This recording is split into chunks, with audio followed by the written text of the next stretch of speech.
Salmo 139, eu leio do versículo 1 em diante. Senhor, tu me sondas e me conheces. Tu conheces o meu assentar e o meu levantar. De longe entendes o meu pensamento, cercas o meu andar e o meu deitar. Obrigado. E conheces todos os meus caminhos. Sem que haja uma palavra na minha língua, eis que, ó Senhor, tudo conheces. Tu me cercastes em volta e puseste sobre mim a tua mão. Tal ciência para mim maravilhosíssima, tão alta que não posso atingir. Para onde me irei do teu espírito? Ou para onde fugirei da tua face? Se eu subir ao céu, tu estás lá. Se fizer no Sheol a minha cama, eis que tu estás ali também. Se tornar as asas da alva, se habitar nas extremidades do mar, até ali a tua mão me guiará e a tua destra me susterá. Se disser de certo, as trevas me encobrirão, então a noite será a luz à roda de mim. Nem ainda as trevas me escondem de ti, mas de noite resplandece como o dia, e as trevas e a luz são para ti a mesma coisa. Pois possuíste os meus rins, entristeste-me no ventre da minha mãe, eu te louvarei, porque de um modo terrível e tão maravilhoso fui formado. Maravilhosas são as tuas obras, e a minha alma o sabe muito bem. Os meus ossos não te foram encobertos, quando no oculto fui formado e entretecido nas profundezas da terra. Os teus olhos me viram meu corpo ainda informe, e no teu livro, todas essas coisas foram escritas, as quais iam sendo dia a dia formadas, quando nem ainda uma delas havia. Eu leio de novo o versículo 16. Os teus olhos me viram, o meu corpo ainda informe, e no teu livro todas essas coisas foram escritas, as quais iam sendo dia a dia formadas, quando nem ainda uma delas havia. E quão preciosos são para mim, ó Deus, os teus pensamentos. Quão grande é a soma deles. Se os contasse, seria em maior número do que a areia. Quando acordo, ainda estou contigo. Vamos orar? Pai, a tua palavra está aqui posicionada. Ela é eficaz, ela é viva. Ela já tem sido pregada aqui desde o início desse culto, e nós louvamos o teu nome, pregado com o teu livro aberto, com a tua palavra aberta, pelas canções, o teu nome tem sido anunciado, nós louvamos o teu nome por isso. E nesse momento, no momento que nós falaremos mais sobre ti, toca nos meus irmãos. Não é fácil, Senhor, confesso, os poucos cultos que eu assisti via live, não é fácil. As distrações, alguns no trabalho, outros no caminho da vida, indo e vindo, outros na casa se distraindo com as notificações ali na tela. Mesmo assim, Senhor, prenda a nossa atenção, ó Espírito Santo, trata conosco mais uma vez, em nome de Jesus, em nome de Jesus. Irmãos, quem tem acompanhado aqui a Genuína sabe, Deus tem falado, pelo menos comigo, muito forte a respeito de propósito, muito forte. Não sei, tem um tempo que eu não fico tanto num tema, pelo menos falando de mim, eu gosto de diversificar temas e tal, mas a gente segue o que Deus manda. E Deus tem tratado muito sobre propósito, eu quero falar um pouquinho mais sobre isso. Quem tem acompanhado tem visto a gente tratando muito sobre esse tema, propósito. Guarde algo no seu coração. Até preguei para os jovens essa mensagem no sábado. Guarda algo no seu coração. Ninguém, igreja, absolutamente ninguém nasceu em vão. Você não está aqui em vão. Você não nasceu porque você, na corrida ali dos espermatozoides, no útero da sua mãe, você ganhou a corrida e foi só por isso. Existe um propósito de Deus para cada ser vivo que nasce. Deus não deseja a ruína de ninguém, não deseja o inferno para ninguém. A Bíblia diz que o inferno foi preparado para o diabo e os demônios, enfim, e os seus anjos, né? O diabo e os seus anjos não foi preparado para o homem, infelizmente. Muitos irão ao inferno, infelizmente, porque viveram como o diabo. Como, pastor? Longe de Deus. Longe do Criador, mas se pudesse ter uma entrevista com Deus, falar, Senhor, o Senhor quer que alguns homens vão para o inferno? Ele vai falar, não, todos foram criados com propósito, e é isso que eu quero tratar. Quando a gente fala de propósito, nós temos dois caminhos aí para entender. O primeiro, que as pessoas que vivem sem esse propósito, elas só vivem para trabalhar e trabalham para viver e vivem para sonhos momentâneos. Eu não quero aqui desvalorizar o seu trabalho, nem os seus sonhos, nem os seus projetos. Sonhe, plante bastante, projete, case, vença na vida, não há pecado nisso. Só que você não pode viver só para isso, porque a vida passa.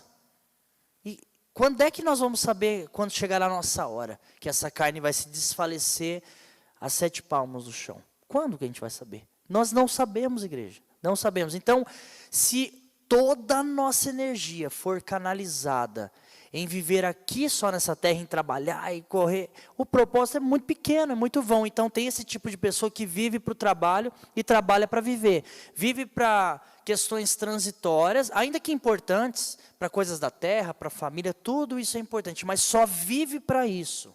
E não vive para mais além. Tem esse tipo de pessoa que só respira, que vai vivendo um dia de cada vez. Assim como tem um outro tipo de pessoa, um outro extremo, que entende que é um propósito de Deus, entende que há um chamado de Deus, mas gasta muito tempo tentando entender assim, espera aí, se eu tenho um propósito, um chamado, chame como quiser, Jesus te ama, Ele tem um propósito na sua vida, se eu tenho, eu preciso descobrir qual é. Então a pessoa fica muito tempo, e eu encontro muita gente assim como pastor, nos meus aconselhamentos, pastor, eu estou até hoje aí na igreja, eu não entendi o propósito de Deus para a minha vida, o que Ele tem, o que Ele quer me usar, como Ele quer me usar, porque a pessoa entendeu sobre propósito de maneira errada. E eu quero poder, com a graça de Deus, que Ele me dê graça, explicar para os irmãos. Eu não venho nessa pregação te dizer qual é o teu chamado específico. Ó, Deus vai te chamar para cantar, ou assim diz o Senhor, você vai ganhar nações. Não, essa noite eu não vim para falar isso. Eu quero algo um pouco antes disso, um pouco mais profundo, respeitosamente. Quando a gente fala de propósito, igreja, não é o que você vai fazer. Que propósito eu tenho? O que eu vou fazer? Ou como eu vou fazer aquilo? Não é nem o que, nem como. Isso é importante, mas não é o mais importante. Quando falamos de propósito, o mais importante é para quê? Para que você está aqui? Não é o que eu vou fazer. Será que eu vou cantar? Será que eu vou louvar? Será que eu vou trabalhar numa multinacional? Com quem eu vou casar? Não é o que, nem como. Como eu vou pregar? Como? Não é.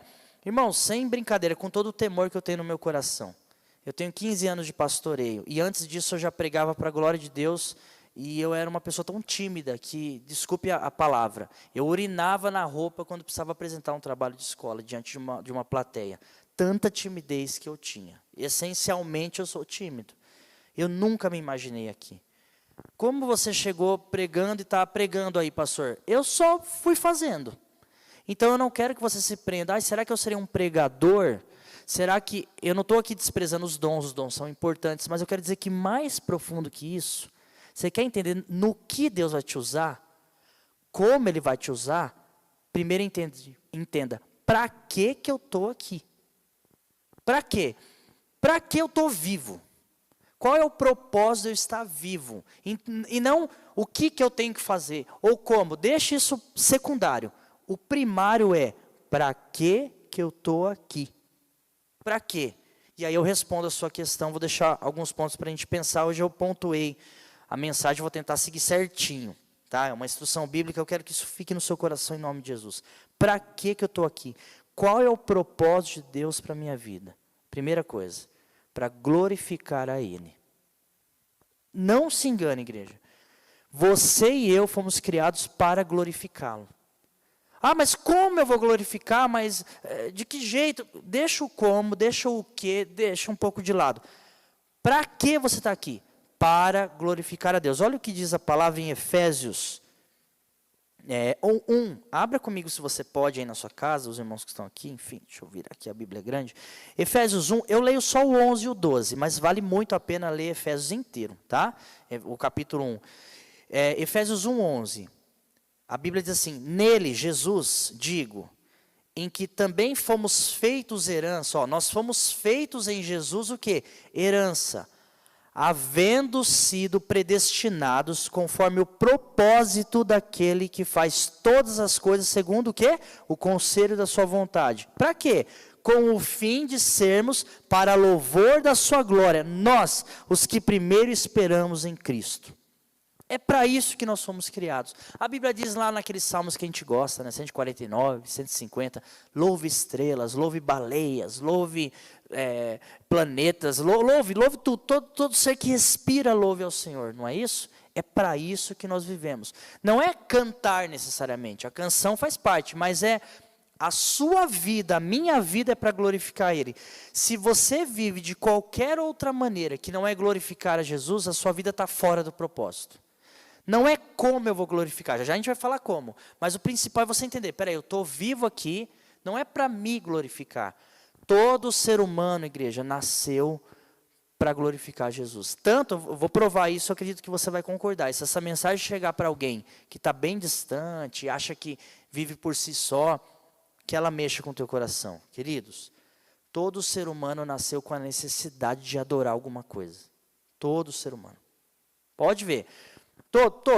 Mas o ateu, ele sempre está adorando alguma coisa. Nem que seja um ídolo, nem que seja um ser humano de carne e osso, alguém que ele determina que é melhor do que ele, o ser humano não é individual. Ele presta continência, ele presta reverência. Todos nós, até o mais orgulhoso, tem alguém acima dele, tem alguém que ele reverencia. Se você lê o livro, já recomendei aqui, bem conhecido, Fator Melquisedeque, ou Totem da Paz, do Don Richardson, você vai ver naquele livro que em tribos longínquas, isoladas, longe de tudo, que o evangelho não havia chegado, quando um missionário conseguiu chegar lá, ele começa a pregar de Jesus, e aqueles índios já conheciam a história. Já conheciam, eles já adoravam, não conheciam o personagem, o Salvador Jesus, mas a história era igual, é impressionante. É lindo esse livro. Por quê? Todo ser humano, até no mais confins da terra, tem na sua essência a adoração. Tem na sua essência reverenciar alguém maior. É por isso que cria-se imagem de escultura, patuás, espada de São Jorge, não sei o quê, e um santo para cada necessidade, ou os gregos que têm um panteão de deuses, cada um serve o deus do sol, o deus da chuva, tudo aquilo lá, que é equivocado, mas tudo aquilo lá é a necessidade de todo ser humano, que todo ser humano tem de prestar cultos. É por isso que um famoso aí, um cantor, alguém é chamado de ídolo. Pegou? E as pessoas se descabelam para ver. O Michael Jackson, quando era vivo, eu assisto coisas dele até hoje, gosto, e quando a câmera vai na plateia, tem gente desmaiando, caindo, parece que o cara é um deus, e ele é para aquela pessoa. Olha só, aonde a pessoa canalizou a fé dela. Todos nós, não dá para fugir disso, não dá. Então, se nós temos dentro de nós, essencialmente, a necessidade de adorar algo, que seja o Deus certo. A necessidade de glorificar, de prestar cultos, reverências, que seja o Deus certo. Nós fomos criados de fábrica, assim. Criado, a principal essência, você vai glorificar alguém maior que você. Todos são servos, todos. Ou das trevas, ou de Deus, todos. Não, isso não dá para escapar. Ou alguém está servo nesse momento da bebida, da droga, da moda, da rede social, da roupa certa, o jeito que aquele ídolo fala, eu falo. Alguém está, todos, ou de Deus, ou de Jesus. Então faz a conta, vê o que você prefere. Todos são, ninguém, por mais independente, autossuficiente, esses filósofos aí, ateus, que está muito em alta agora, que ele é todo inteligente, a pessoa ouve, eu não vou citar nomes, mas vocês, uns aí, pesquisa, e ele é todo inteligente. Esse cara, se você vê na intimidade dele, ele está prestando culto para alguém. Ou para ele mesmo, para a própria inteligência, ou para o Nietzsche, ou para o Freud, ele está prestando culto para alguém. Eu não consigo me estender nesse tema, mas que o Espírito Santo traduza. Nós nascemos para glorificar a Deus. Ou a gente orna com a Bíblia e fala, peraí, se eu tenho uma necessidade de adorar alguém, que seja Deus. Lembra o povo no Egito, no deserto? Moisés demora lá no alto da montanha. O que eles fazem? Um bezerro de ouro, na hora. Porque o ser humano tem a necessidade de adorar. Ele tem a necessidade de adorar. Então, se a gente tem, eu tenho uma escolha. Ou eu sou adorador ou eu sou idólatra. Ou eu adoro a Deus ou vou idolatrar alguém, um ser humano, um time de futebol, o político, sei lá. O ser humano sempre está colocando um mito, ou um Lula, para não dizer que eu estou falando de A ou B, ou alguém. Sempre tem alguém que ele fala, oh, meu Deus, eu lambo seu pé. Sempre tem. Que seja Deus. Se eu tenho essa necessidade natural, então você percebe que o propósito não é, em primeira instância, o que eu estou fazendo aqui, como é que eu vou fazer, o que eu vou fazer, é para quê? Eu estou aqui para glorificar a Deus. E como a gente glorifica a Deus, igreja? 1 Coríntios 10, 31. Eu amo esse texto. O que diz em 1 Coríntios 10, 31? Quer comais, quer bebais, ou façais qualquer outra coisa, seja para a glória de Deus. Tudo o que eu e você fizer, que seja para a glória dele. Falei agora com uma irmã, que ela falou, pastor, eu trabalho bastante, não estou operacionalizando a minha fé na igreja, porque não tenho tempo, mas eu trabalho, e no lugar onde eu trabalho, eu prego, eu faço. Falei, você está fazendo a obra, é isso. Quer comais ou bebais, tudo o que a gente fizer, que seja para a glória de Deus. Já começa por aí. Se o meu propósito não é como eu vou fazer, ou o que eu vou fazer, isso é depois. Qual é o meu principal propósito? Em primeira instância, pastor, para quê? Para que eu estou aqui? Se a gente passar por essa terra sem glorificar a Ele, alguma outra coisa a gente vai glorificar. Sem adorar Ele, alguma outra coisa a gente vai adorar, ou colocar como um poste ídolo, porque nós somos assim. Ninguém escapa disso, está dando para entender? Ninguém. Então, é inteligente, é racional que eu canalize essa minha essência de adoração nele.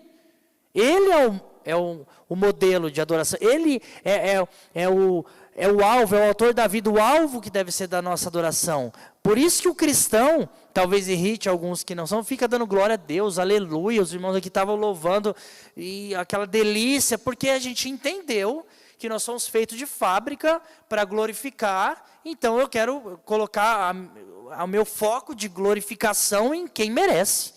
Ele é o único digno, amém? Ele é o único digno. Então você está trabalhando, você está ali glorificando a Deus. Você está comendo, você está glorificando a Deus. Você está vivendo, você está glorificando a Deus. 1 Coríntios 10, 31. Quer comais, bebais, ou façais qualquer outra coisa, seja para a glória de Deus. É por isso que você está aqui, está entendendo? Não é como, não é o que você vai fazer. É para que você está aqui, meu irmão. Se você tem vivido só para o trabalho, ou trabalhando para viver, vivido só para sonhos aqui, que eu não descarto que são importantes, mas coisas passageiras, reveja a sua vida. Reveja a sua vida. Reveja os seus propósitos. Porque se você não está glorificando a Deus, outra coisa você está glorificando. E é por isso que a Bíblia diz que no fim dos tempos terão amantes de si mesmo. Ou você está glorificando você, ou você está glorificando um ídolo. Então, por que não a Deus? Por que não canalizar Ele? Ok? Uma outra coisa. Por que a gente está na terra? Qual é o nosso propósito? Primeiro, para glorificar. Segundo, grava isso. Por que eu estou na terra? Para viver com a maior plenitude possível. Eu estou na terra para viver com a maior plenitude possível. E eu explico se Deus quiser. Como assim viver com a maior plenitude possível? Igreja, Deus, Ele não é carrancudo. Ele não é um Deus mau, que Ele fala, me obedeça, me sirva, e eu estou aqui no trono, porque eu sou muito mau, e vocês ficam aí resignados a mim. Não. O Senhor nos manda adorá-lo, porque é para isso que a gente foi criado. E porque Ele sabe que uma vida de intimidade com Ele é o melhor caminho. Na verdade, é o único caminho. Mas deixa eu dizer uma coisa para você. É que não dá tempo por conta do horário. Pesquise. O desejo de Deus é que a gente tenha uma vida plena, ainda que limitada, porque nós estamos na terra, sabemos que só no céu seremos 100% felizes. Aqui teremos momentos de felicidade. Mas quando você entende que você viveu para a glória de Deus, você também entende em segunda instância que o propósito que você tem aqui na terra é viver de maneira plena. Por exemplo, Jesus diz em João 16, 24. Olha o que ele diz, ele já está na ceia, ele já vai ser entregue para ser crucificado. Então o tempo dele na terra está se findando, ok? O que ele diz em João 16, 24? Para os discípulos: até agora, vocês não me pediram nada. Peçam e recebereis. Para quê? Para que a sua alegria se cumpra. Olha que texto gostoso. Jesus falou: ó, até agora vocês não pediram nada em meu nome. Peça e vocês receberão. Para quê? Para vocês ficarem felizes. Para que a alegria de vocês se cumpra. Porque o que Jesus está querendo dizer ali? Vocês estão no centro do propósito, obedecendo a mim. Vocês estão me glorificando. Já que vocês estão no centro do propósito, peça. Peça. Para quê? Para que a sua alegria se cumpra. Ali existe um desenho de Deus assim dizendo: desde que eu criei Adão, é como se Deus estivesse dizendo, e eu entreguei um jardim perfeito para eles, é para o homem ser feliz. É para o homem ser feliz em toda a plenitude possível. É que o pecado veio por desobediência do homem, e hoje eu sei que a nossa felicidade, ela fica maculada. Mas se você está em Deus, o Senhor te proporciona momentos maravilhosos. E eu amo essa passagem aqui, que eu leio sempre que eu posso, a minha vida inteira, que eu amo, que é o famoso, que me acompanha, sabe, o pastor gosta, ele sempre insere. Eu amo essa mensagem, porque como a Bíblia fala de tudo, que é o Eclesiastes 9, abre aí, para você ver que a Bíblia fala de tudo. Se você ainda não leu, não prestou atenção nisso, quem é daqui da igreja fala: lá vem o pastor com o Eclesiastes 9 de novo, porque é demais como Deus fala de tudo, como Deus nos consola, nos dá paz, nos dá tranquilidade, como Ele trata tudo, como Ele se preocupa com a gente. Ele não quer ver você um franciscano aqui na terra, aguardando a vinda dele. Lá em Tessalonicenses, Paulo chega a falar: gente, tudo bem, Jesus vai voltar, mas bora trabalhar aí, lê lá, bora viver, bora trabalhar. E o que diz em Eclesiastes 9? Eu vou ler o 7.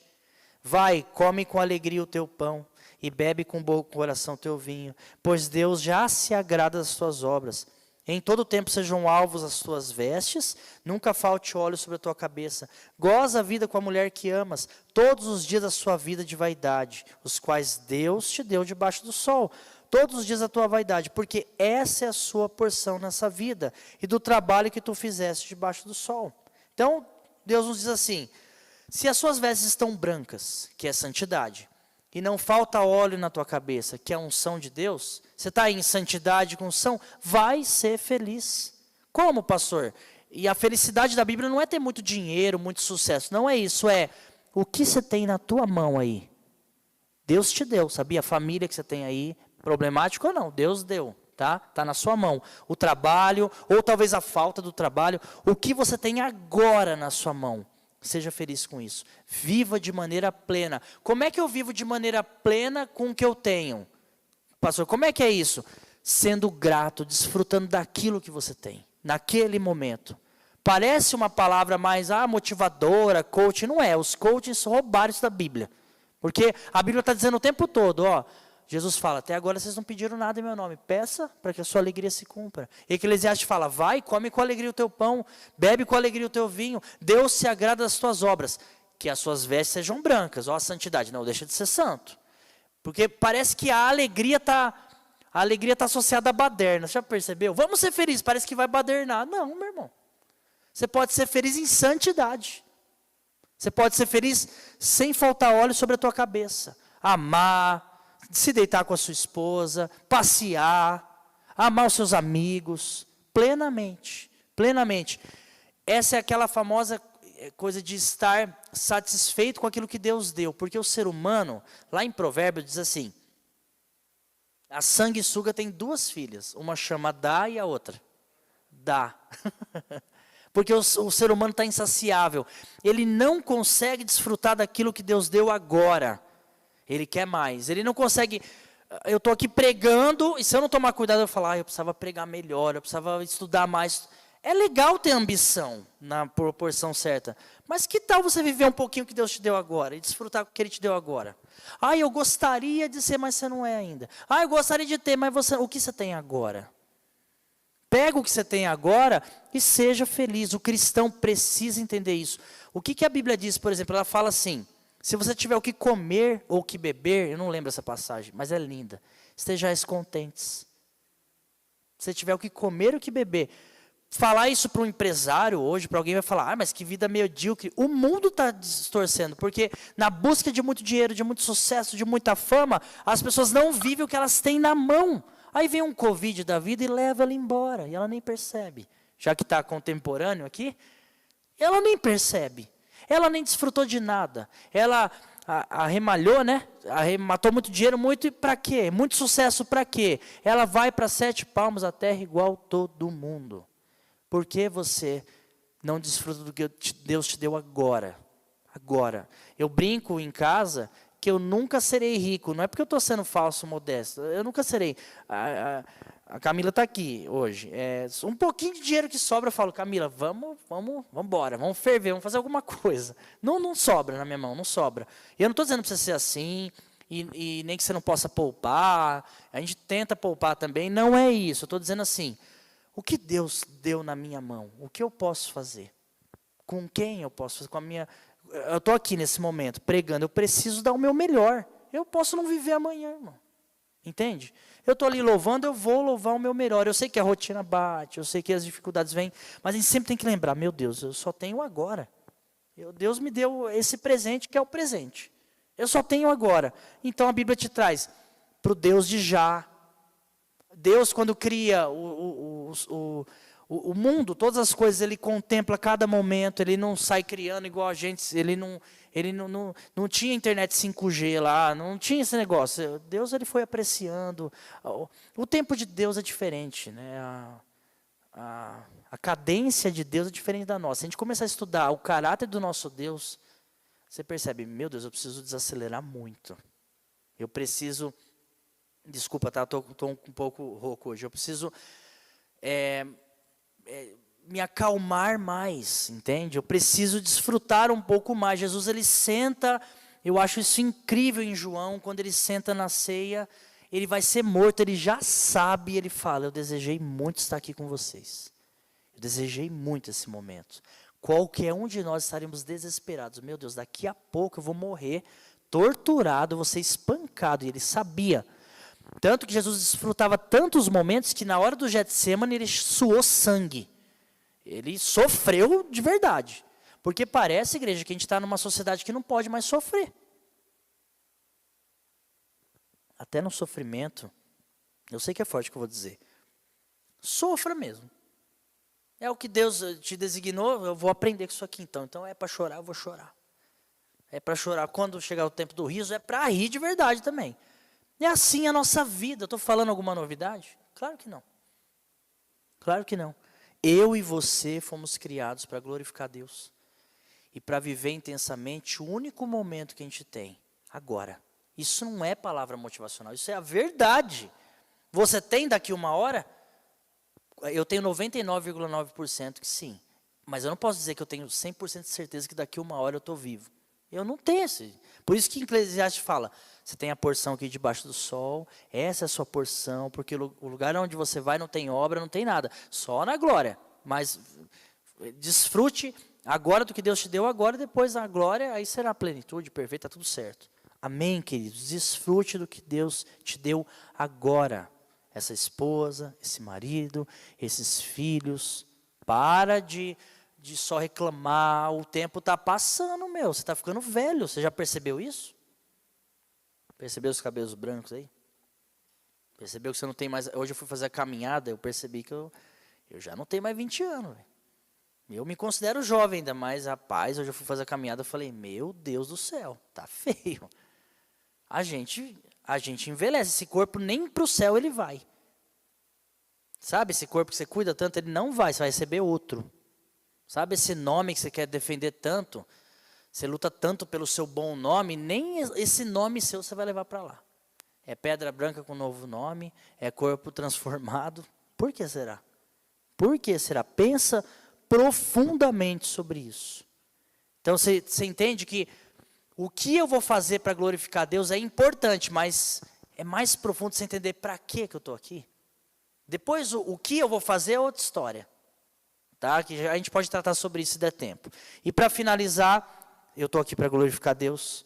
Eu estou aqui para viver a maior plenitude possível que eu puder. Se é para chorar, eu vou chorar. Se é para sorrir, eu vou sorrir. eu vou amar, eu vou abraçar, a Bíblia diz que há tempo para tudo, então vamos viver com a intensidade que Deus nos deu o máximo possível. E por fim, qual é o propósito de Deus? Por que eu estou aqui? Para um dia voltar para Ele. Um dia você vai voltar para Ele. A Bíblia diz em Eclesiastes também, capítulo 12, versículo 7, isso você vê muito em velório, né? E o pó voltará à terra, e o espírito voltará a Deus que o deu. Todos, igreja, todos vocês que estão me ouvindo, e eu que estou falando, voltaremos para Deus. Todos. Então as pessoas às vezes usam essa passagem de Eclesiastes 12, 7 para defender a salvação de todos. Infelizmente não. Nem todos serão salvos. Todos voltarão para Deus. Uns para ir para a glória, outros para serem lançados no inferno, infelizmente. Mas todos voltarão para Deus. Toda língua vai confessar.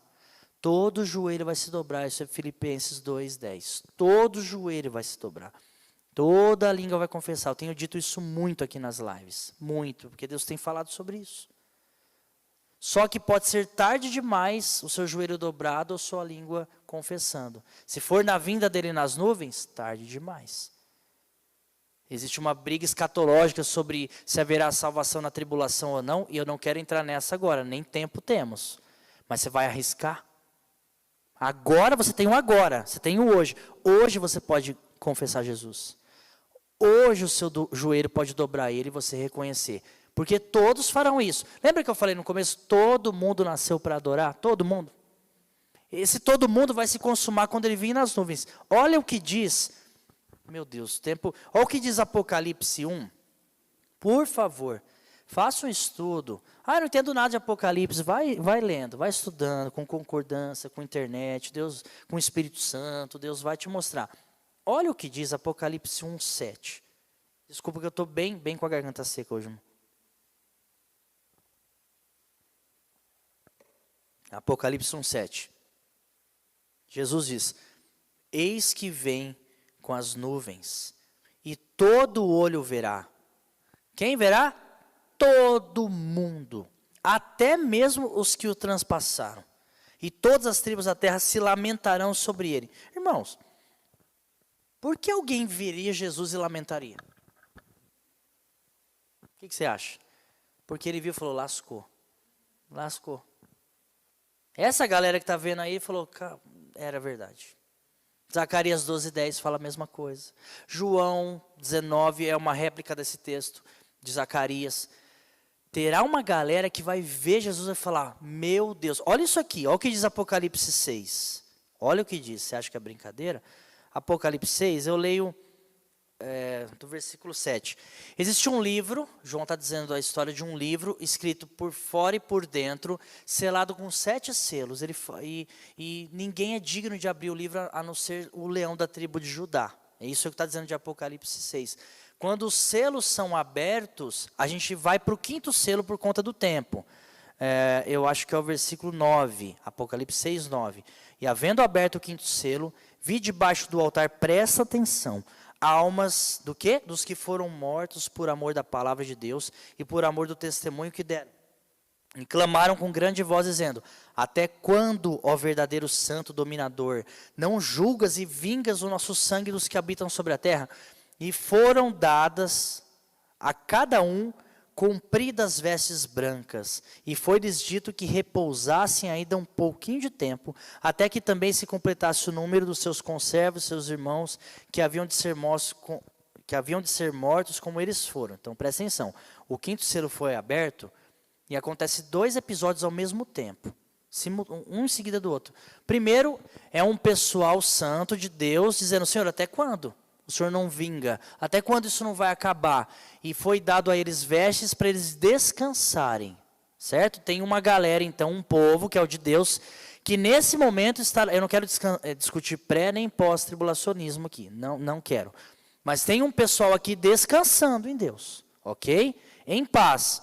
E o outro? Vê o versículo 12. E havendo aberto o 6º selo, olhei, e eis que houve um grande tremor sobre a terra, O sol se tornou negro como saco de silício. A lua tornou-se como sangue. As estrelas do céu caíram sobre a terra, como quando a figueira lança de si os seus figos verdes, abalada com vento forte. O céu se retirou-se como um livro que se enrola. Todos os montes e ilhas foram removidos dos seus lugares. Os reis da terra, e os grandes, e os ricos, e os tribunos, os famosos, os poderosos, todo servo, todo livre se esconderam. Todo servo, todo livre. Então tem uma grande, aqui fala todo, mas não quero discutir pré nem pós, mas todo servo, todo livre se escondeu nas cavernas e nas rochas das montanhas. E diziam aos montes e aos rochedos: cai sobre nós, esconde-nos o rosto daquele que está sentado sobre o trono e da ira do Cordeiro. Porque é vindo o grande dia da sua ira, e quem poderá subsistir? No mesmo tempo, no intervalo do 5º para o 6º selo. No 5º selo existem pessoas descansando. No 6º selo, pessoas desesperadas, assim como eu li Apocalipse 1, dizendo: montanha, caia sobre mim, porque quem me pode me livrar da ira do Cordeiro? Entendeu a diferença? E eu poderia ler várias diferenças, não vai dar tempo, infelizmente, mas, Apocalipse 11, 18. Você quer entender por que você está nessa terra, meu irmão? Entenda de uma vez por todas. Rapidinho. Aí, os 7 selos geram 7 trombetas. As 7 trombetas, 7 taças. Não dá tempo de tratar aqui. Mas olha o que diz na 7ª trombeta. Isso é Apocalipse 11, 18. E iraram-se as nações, e veio a tua ira. Presta atenção. E o tempo dos mortos, para que sejam julgados. E o tempo de dares, o tempo dos mortos serem julgados, o tempo de dar o galardão aos profetas, olha aí, teus servos e aos santos, Então tem tempo de ser julgados os mortos, nesse mesmo tempo vai acontecer o que também? O galardão para profetas, para servos e santos. E o que mais? Os que temem o seu nome, pequenos e grandes. E o tempo de destruírem os que destroem a terra. Então vai ter um momento na 7ª trombeta, em que pessoas estarão sendo julgadas, ao mesmo tempo. Galardões estarão sendo dados, certo? E quem destrói a terra vai ser destruído também. Não estou dizendo que é exatamente ao mesmo tempo, mas é uma sequência. Os irmãos estão entendendo? Se você não glorificar Deus, algum dia você vai ter que glorificar, vai ser tarde demais. Se você não viver plenitude aqui na terra, em Deus, que é o ponto 2 que eu falei, você está perdendo tempo. E, por fim, como eu disse aqui, o tópico 3, um dia eu e você vamos voltar a Deus. O seu espírito vai voltar a Deus. Para a salvação ou para a perdição, é uma questão que você precisa ver com Deus aí. Quer entender propósito? É para isso que você veio. Agora, como eu vou fazer? O que eu vou fazer? Irmãos, eu falo para todo mundo aqui, eu brinco que eu tenho um curso de 10 segundos sobre chamado. Vai fazendo de tudo, ponto. Vai fazendo. Canta, toca, vai fazendo. Você vai percebendo, isso aqui eu não levo jeito, isso aqui não dá, isso aqui vai, isso aqui. Então, eu não estou desvalorizando, é legal a gente estudar, um dia a gente pode falar aqui sobre dons, tudo isso é valiosíssimo, mas o que eu queria era te levar mais fundo. Não é o que, não é como eu faço, mas é para que eu estou aqui. Para que eu vim nessa terra? Para glorificá-lo.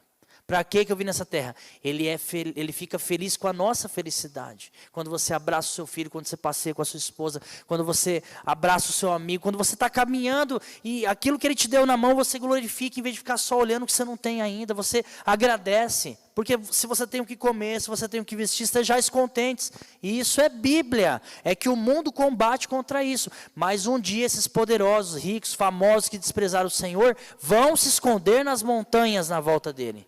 Enquanto alguns estarão descansando, os que vivem no propósito. Outros que saíram do propósito de Deus se esconderão nas montanhas dizendo: ai meu Deus, cai sobre mim, porque a ira dele chegou. Escolha o lado que você quer. Escolha para onde você quer ir. No mesmo momento, coisas diferentes acontecem. Isso acontece até hoje. Enquanto alguns aqui estão vivendo, buscando a sua plenitude em Jesus Cristo, outros estão chorando, desesperados e depressivos. São escolhas que a gente faz. Se encaixa no propósito, que é de glorificar a Deus, ou viva ao acaso. Tem até música, né? O acaso vai me proteger, Deus me livre. Deus me livre. É uma linda música, mas esse refrão está totalmente errado. Deus me livre, o acaso vai me proteger. Eu quero que Ele me guarde. Eu quero que o anjo acampe ao meu redor, como a Bíblia diz. O acaso não. Deus. Pense nisso. Eu preciso finalizar por conta do horário, mas que o Espírito Santo traduza melhor e te dê mais palavras sobre o teu contexto de vida aí. Você não nasceu à toa. Só que talvez você esteja vivendo à toa, mas não nasceu à toa. É para glorificar. E por fim, leio a última passagem, me dá mais 5 minutinhos, a gente finaliza.